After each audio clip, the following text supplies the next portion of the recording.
Take a moment right here, feeling like it's out gear.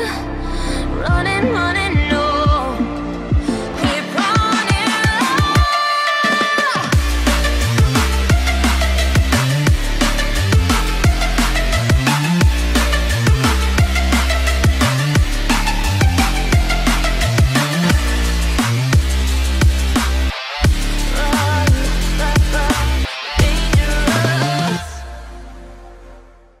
As One Piece fans, we know Oda don't get some things right. But in this Kuma flashback, he did everything right. He did everything that he needed to do in this flashback. Mind you, sometimes Oda put us in a standstill where he don't know what to do inside some of these arcs. But in this flashback, he did it perfectly. 100%. Oda did this amazing storytelling of Kuma backstory in an amazing way, and I can't see how better he could have did it. I know you want to talk about Robin's flashback. I know you want to talk about Law's flashback, but those individuals are still alive. Kuma actually died, really. But like I said before, it's a switch that Vegapunk installed inside Kuma, a dual personality in the Viz official translation. And I said that in previous videos that it has to be a switch that Dr. Vegapunk installed inside Kuma. Basically, see Kuma and Dragon doing the same thing, watching their kids at a distance, right? The two great revolutionaries are doing the same thing. I know every One Piece fan actually cried at the end of the chapter. You would not be a real One Piece fan if you did not cry at the end of the chapter. The way that Oda written this masterpiece of a flashback was magnificent. The way Kuma believed in Luffy, because he knew that Luffy may be Nika, the man of liberation. But we have to go back to Clap. Clap installed the warrior liberation inside Kuma, right? And Kuma branched it off to Bonnie. So it's going to leave up to Bonnie to actually install it inside Luffy. Now, I know what you all are thinking about. Luffy might not even care about that, right? Luffy might not care about the Nika, the guy of liberation. Let me hold you to that real quick. You have to remember that these Zoan Devil Fruits carry a will on their own. We have to understand one thing. What have Luffy been doing since the series started, right? Liberating people, right? Liberating people from bad Shichibukai.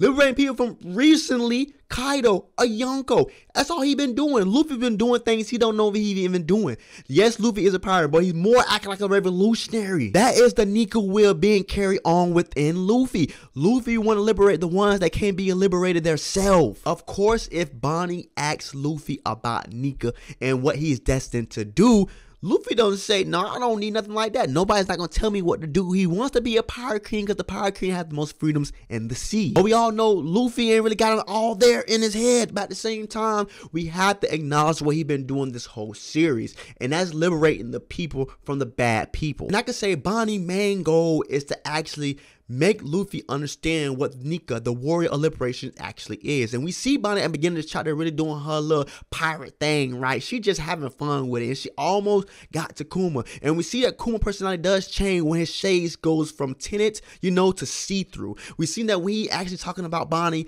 his glasses get clear, right? You can see right through him. And then when he's doing his Shichibuki thing, they get bold to a white where you can't see his actual eyes. And we got some correlations between Bonnie and Luffy. They're basically the same kind of pirate. Right? Bonnie don't want to hurt anybody. Bonnie just going around turning people to senior citizens and kids. And Luffy going around just liberating people without the knowledge of actually liberating them. And like I said before in these panels, we see that Dragon is keeping tabs on Luffy. I don't think Dragon thought about how maybe Smoker is going to beat my son, or maybe that Luffy might not win against Smoker. But we seen that definitely Dragon had his back. Dragon all this time been watching from a distance, and he does care about his son. Like I said before, I don't think Dragon wants to install anything into Luffy. I would think he wanted Luffy to be the free man and choose exactly what he wanted to be. But we see that Kuma is kind of different. Kuma actually didn't want Bonnie to be a pirate. Like everything you could have been a pirate. But that's just Bonnie trying to get closer to her father. So I'm pretty sure Kuma understood that. We finally see why Bonnie's actually rocking this older stuff with the lipstick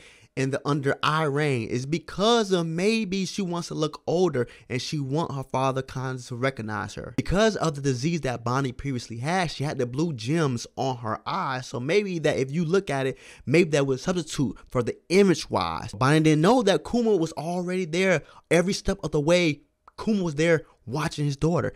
Every step that she took, right, into this pirate era, Kuma was there. And not just he was checking on Bonnie, he was checking on Luffy also. Maybe because it was coincidence most of the time, but definitely Kuma was the right guy to look over the Straw Hats. But we see how Kuma start admiring Luffy, the guy that's going against the government and has the power of rubber, just like the person he admired, Nika. Even on Thriller Bark, I feel like Kuma was definitely testing the Straw Hats to see how loyal they are to Luffy. Kuma even compared Dragon to Luffy about how they surround themselves with loyal individuals. So we seen how Kuma was there, and if you go back to it, you can see that Kuma is at the auction house. Like, I can't see how anybody could really dislike Kuma at this point. Like, Kuma was the savior for the Straw Hats.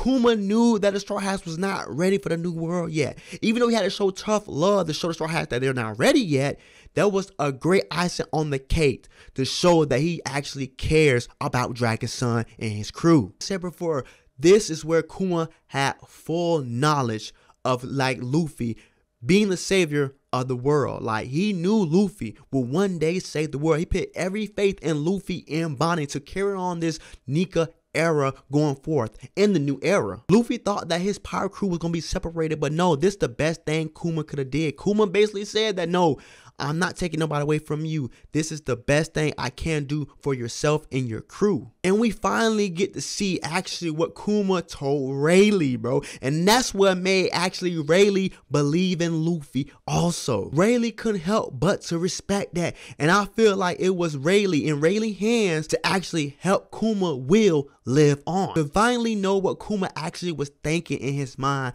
as he let every one of the Straw Hats disappear in the blink of an eye was a masterpiece for Oda. Oda, like I said before, cannot have written a better story. This was solid. This was good. There was no stalling periods in his flashback. Like, he already written it already. Like, his editors already had it in their mind how the story would go. And this is perfect. The editors that Oda has now, he needs to keep. Like I said before, this is Bonnie's job to actually tell Luffy what Kuma was actually doing, right? Like, I'm telling you right now, like, the next ship or the nickname on the ship gotta be Kuma, because Kuma was there every step of the way helping the Straw Hats, right? Helping the Straw Hats improve. Like, the Straw Hats would not be here today and who they are today because of without Kuma. But you have to understand something.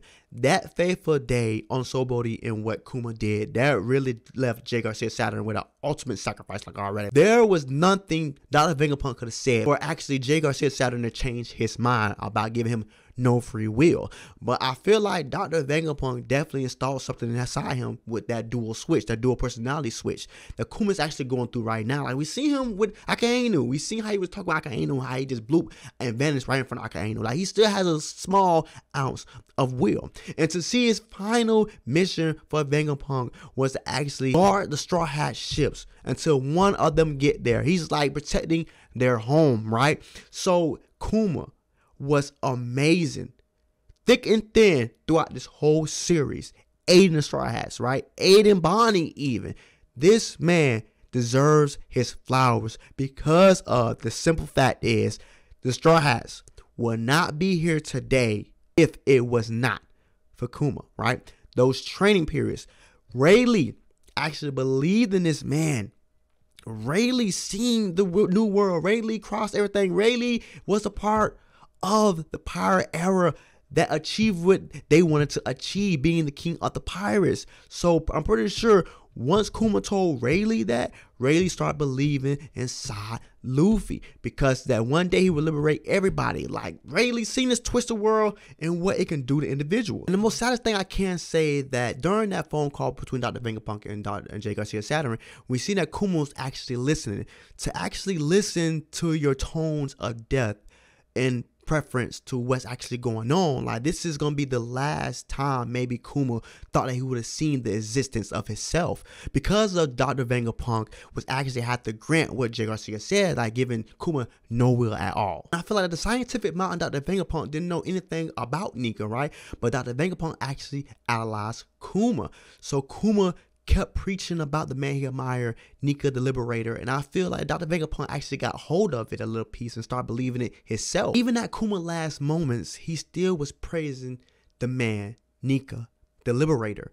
And to actually finally see Dr. Vegapunk's eyes lit up when Luffy was facing off with Lucci was an amazing. Now it all comes back into fruition now, because now that Dr. Vegapunk was actually seeing it and understanding it, like there is nothing in the database about this form that Luffy has right now while he fighting Lucci. The man of liberation is very true, and this is what Kuma's actually saying, because I couldn't even find this form. There's no database on this devil fruit, and to see somebody that Kuma actually believe in take this form that I have no knowledge of is amazing. Like, you got to go back and see how Dr. Vegapunk eyes lit up and seeing actually this form, this new form that Luffy has, Gear 5th, Nika mode. You have to see his eyes lit up. And it's crazy how Oda compacted everything with Flash before your eyes in the last moments, because we seen how everything flashed before Kuma's eyes in his last moments, right? We seen the time when he would clap, like time he was with, you know, Bonnie's mother. We seen all that flash before his eyes, and we seen how he was running through the field. Like, it was an amazing panel that Oda did. That was so good. See Dr. Vegapunk actually crying while he pulling the switch. Like, we never seen how Dr. Vegapunk could care about somebody. Like, he's very scientific type of mind frame, and we see how he cried basically going down on the switch was just utterly painful to see, and to see the last message that Kuma had for Bonnie, wishing her a 10th happy birthday, and we see how Bonnie just crying out her eyes and just everything just coming out. That was so greatly written by Oda. Bonnie didn't know none of this while she was a child being watched by Alpha, right? The government secretary, agent lady, right? Now that she finally see that Kuma was writing her and wish her a happy 10th birthday, like, that would, oh gosh, that would hurt anybody's heart to know exactly that a kid had to go through that a kid wishing, hoping they would see their father, and to actually see what their father was going through. That's emotional. See Bonnie break down and cry, and actually now she changed her scope of things, like how she don't want to fight Dr. Vegapunk anymore, and she's having all her anger towards Jay Garcia Saturn. Like, she knew, and we all didn't catch wind of that until this flashback. So, like I said before, this was an amazing chapter. This chapter was 100 out of 100, 100 out of 10. That was a normal rating. But this chapter was so well done. This flashback was so well done that Oda deserves his flowers. This is so well written. And this is the way to stop, finally get over this flashback and go to the current timeline, because this flashback is over. For now, we seeing how Bonnie actually understands her father's memories. We seeing the life of Kuma was so good at tracking down the Straw Hats, being their guardian angel, right? Like, how everything is written, how everything comes to fruition, like how Oda foreshadowing this was so good in this chapter. Everything was good. Thanks for watching. Like, comment, subscribe to get more me and more One Piece content.